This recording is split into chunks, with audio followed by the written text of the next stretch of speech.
प्रदेश के यशस्वी मुख्यमंत्री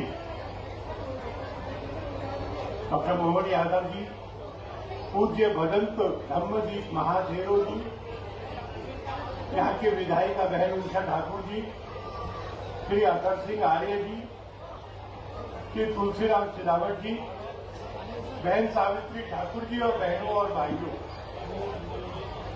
आज ये एक अद्भुत अवसर है।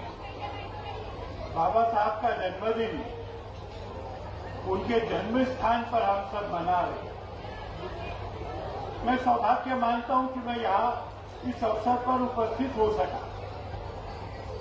ये जन्मदिन के दिन हर वर्ष बाबा साहब के जीवन को, उनके कष्टों को, उनके संघर्ष को और उसमें से निकलते हुए उनके जीवन के आदर्शों को जीना, इसका संकल्प करने का दिन है। एक छोटे बच्चे के रूप में जब स्कूल जाते थे तब उनको ये समझ नहीं आता था कि जहां सब बच्चे पानी पी सकते वो क्यों नहीं पी सकते, जहां सब टिफिन रखते वहां वो क्यों नहीं रखते, उनको संस्कृत की शिक्षा क्यों नहीं मिल रही, अपना होमवर्क करके लाते टीचर जांचता क्यों नहीं है, टीचर सवाल पूछते हैं, ये हाथ खड़ा करते हैं पर उनको कभी बुलाया नहीं जाता। इस अवस्था में भी अपने शिक्षक अम्बेडकर के प्रेम के कारण, उनकी गोदी में बैठ सकने का अधिकार होने के कारण शिक्षा बढ़ती गई और फिर उनको सहयोग मिला महाराजा बड़ौदा का, जिन्होंने समाज में समरसता के लिए बहुत काम किया था। अमेरिका गए, अमेरिका पढ़कर आए, एक सरकारी कॉलेज में पढ़ाने लगे, सबसे अधिक शिक्षित थे, पर वहां के स्टाफ रूम में उनके पानी का घड़ा अलग रखा गया।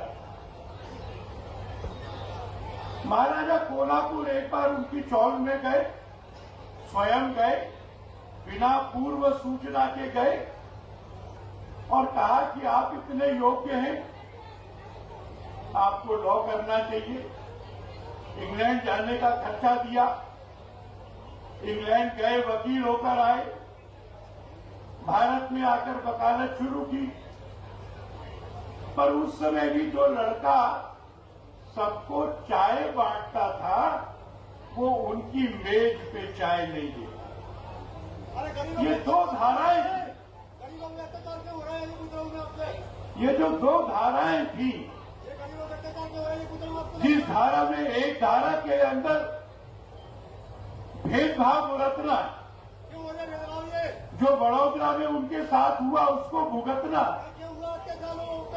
और समानता के लिए संघर्ष करना।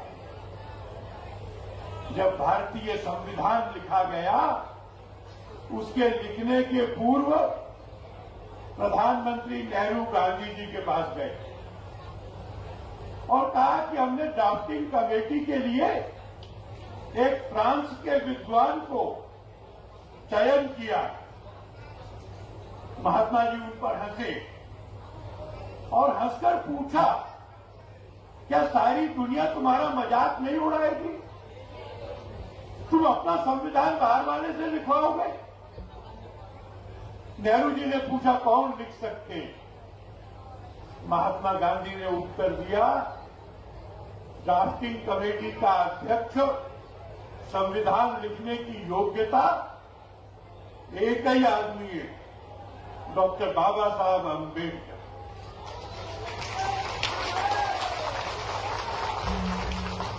ये जिम्मेवारी उनको आरक्षण के कारण नहीं मिली, ये जिम्मेवारी उनको जाति के कारण नहीं मिली, ये उनकी योग्यता के कारण मिली।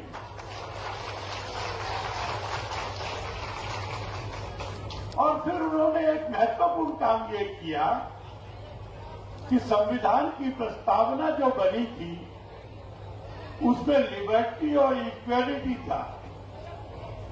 स्वाधीनता और बराबरी, भाईचारा नहीं था, फ्रेटर्निटी नहीं था। बाबा साहब ने पत्र लिखा डॉक्टर राजेंद्र बाबू को कि अगर भारत को आगे बढ़ना है तो इसके सारे समाज के लिए भाईचारा होना, एक परिवार का होना, एक देश, एक मां, उसके हम सब पुत्र, ऐसा भाव होना, ये नहीं करेंगे तो समानता भी नहीं होगी। संविधान का लिबर्टी, इक्वेलिटी और फ्रेटर्निटी में ये फ्रेटर्निटी, ये बंधुभाव, ये भाईचारा, ये डॉक्टर अंबेडकर ने हमको दिया।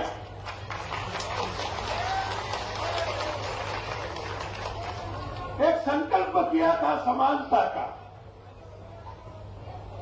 और उस समानता के संकल्प में जब संविधान में धारा 17 में लिखा गया अनटचेबिलिटी इज एबॉलिश्ड, छुआछूत को समाप्त किया जाता है, तो हमने अपने समाज के एक हिस्से के प्रति पीढ़ियों से जो अत्याचार किया था, अन्याय किया था, गांव के बाहर रहने के लिए विवश किया था, चप्पल नहीं पहन सकते, नया कपड़ा नहीं पहन सकते, अंदर आओगे तो ढोल बजाते हुए आओगे, उस अन्याय का परिमार्जन किया जब संविधान सभा ने सर्वसम्मति से कहा छुआछूत समाप्त की जाती है। राजनीतिक समानता आ गई, हर एक व्यक्ति का एक वोट है। सामाजिक समानता की लड़ाई अभी पूरी नहीं है।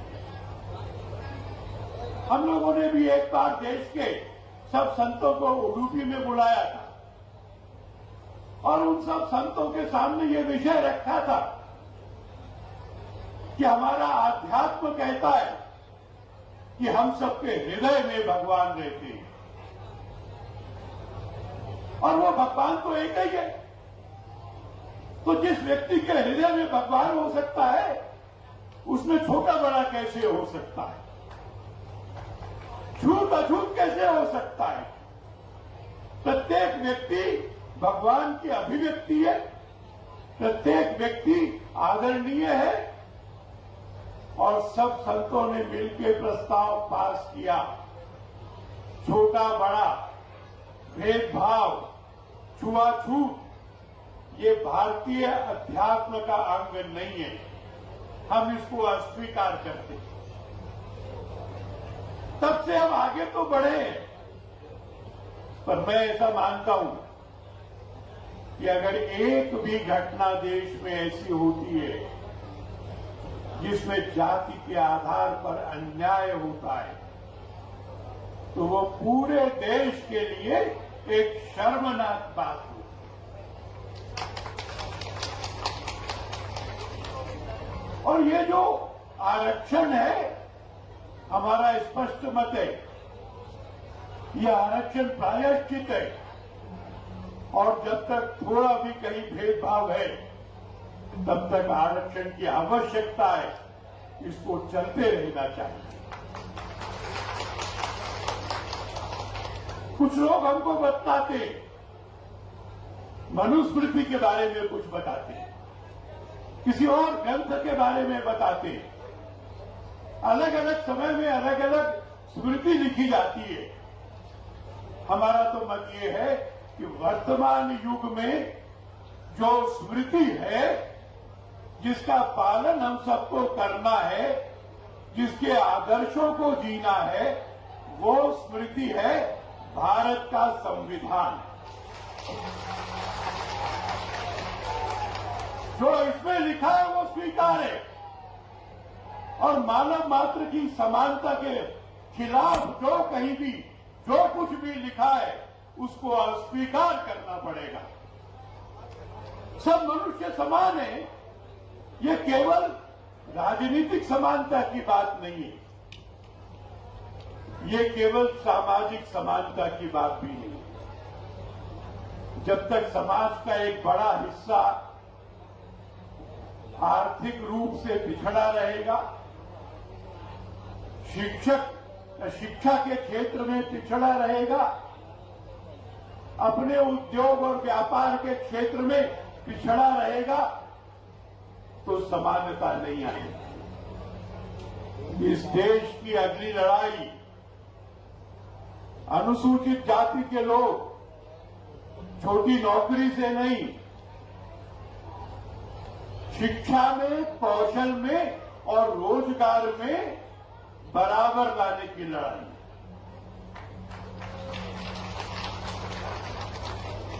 नौकर बनाने की बजाय भी सेठ बनाने की लड़ाई है। समाज का भी काम है, सरकार का भी काम है। समाज के इस काम को समाज श्रद्धापूर्वक करेगा। सरकार अपना दायित्व निभा रही है। बाबा साहब के सपनों को पूरा करके ऐसा एकात्म समाज बनाएंगे जिसमें हर मनुष्य का सम्मान होगा और किसी मनुष्य को किसी भी कारण से छोटा नहीं समझा जाएगा। भारत माता की बहुत धन्यवाद। बहुत बहुत धन्यवाद। आपके इतने ऊर्जा से भरे हुए शब्दों के प्रवाह ने हम सबको और चमत्कृत किया और लाभान्वित किया।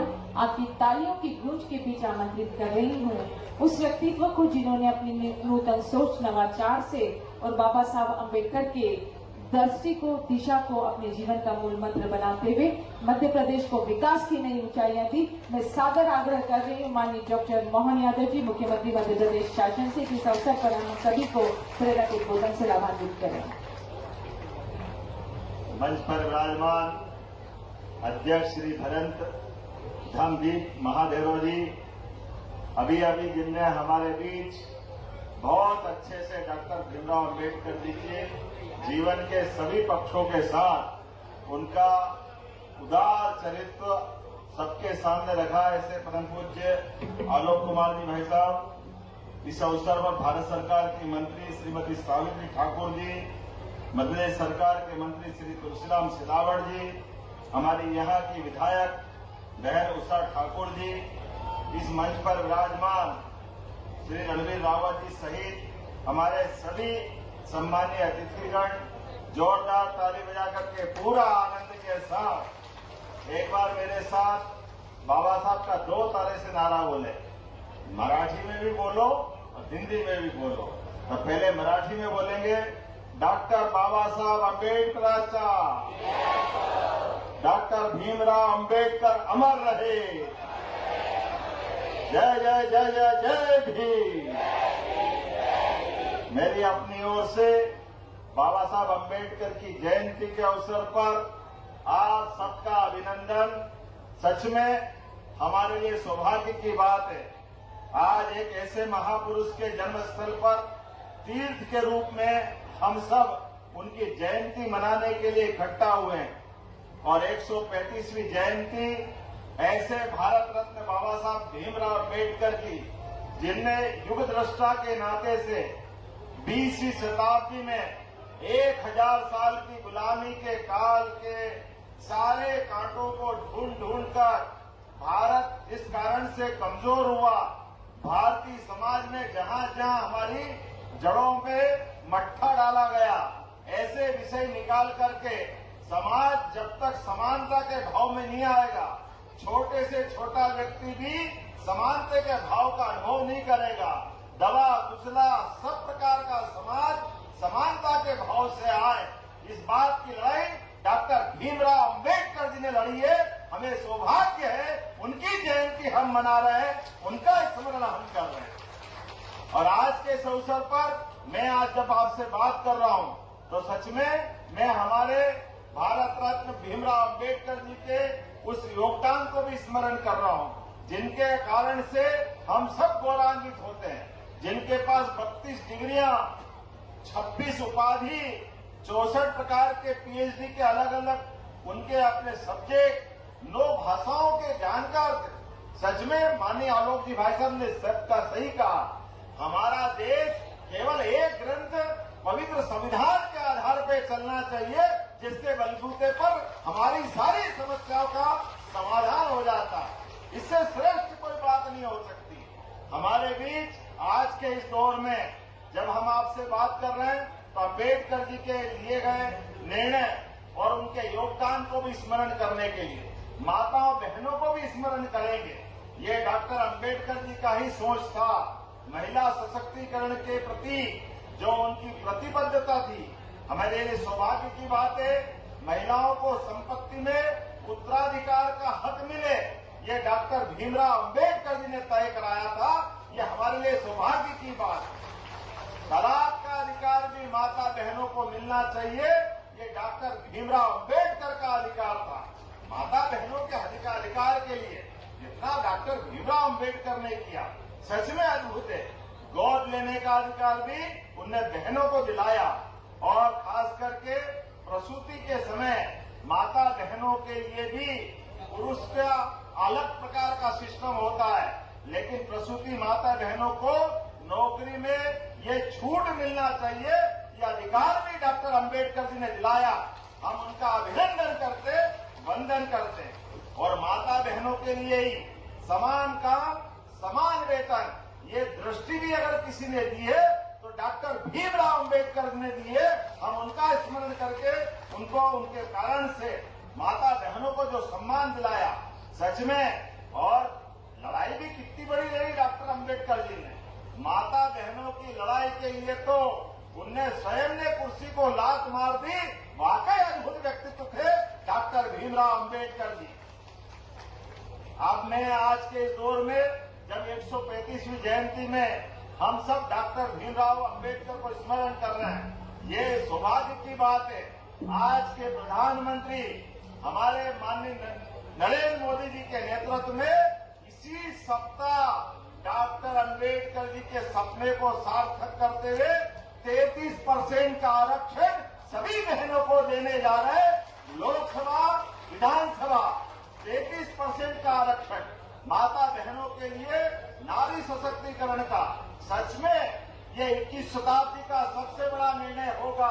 जब मैं आपसे बात कर रहा हूं तो आज के इस अवसर पर हमारी सरकार के माध्यम से भी बहुत सारे काम हम कर रहे हैं, लेकिन आज तो अम्बेडकर जी जयंती के अवसर पर माननीय आलोक जी भाई साहब ने सारी बातें कर दी। मैं अलग से कुछ दोहराना नहीं चाहता हूं, लेकिन जन्म स्थान पर ऐसा लग रहा होली दिवाली सब मन गई। जोरदार अभिनंदन करें हमारे बाबा साहब के अम्बेडकर जी की जन्मस्थली के। इस आनंद के साथ जब हम अपने बाबा साहब अम्बेडकर के जीवन की तरफ देखते हैं तो सच में उनके जो अलग अलग जीवन के 5 पड़ाव जहां जहां है, हर एक स्थान को हमारी सरकारों के माध्यम से हमने सबने उनको तीर्थ बना करके जिस बात के हकदार है, हमने अम्बेडकर जी को नमन करने का प्रयास किया है। मैं आज आपके बीच में बहुत सारी बातें तो नहीं बोलूंगा क्योंकि सच में जयंती का अवसर है, लेकिन फिर भी हमारी सरकार के माध्यम से अंतर्जातीय विवाह को प्रोत्साहन देते हुए प्रत्येक जोड़े को 2 लाख रुपया सरकार के माध्यम से देकर के जातिगत असमानता के खिलाफ हमारी सरकार संकल्पबद्ध है। इसी प्रकार से बहुत सारे प्रकार में आज हम अगर अपने एससी वर्ग के लिए एसटी वर्ग की बात करते हैं तो हमारी सरकार का 1/3 बजट हमने अपने इस वर्ग के लिए देने का निर्णय किया है। जोरदार अभिनंदन करें। बहुत सारी बातें बता सकता हूं, लेकिन सच में आज तो अम्बेडकर जी को नमन करने का दिन है। मेरी अपनी ओर से एक बार फिर मैं उनको स्मरण करता हूं और मेरे साथ आप सभी प्रेम से बोले, डॉक्टर भीमराव अम्बेडकर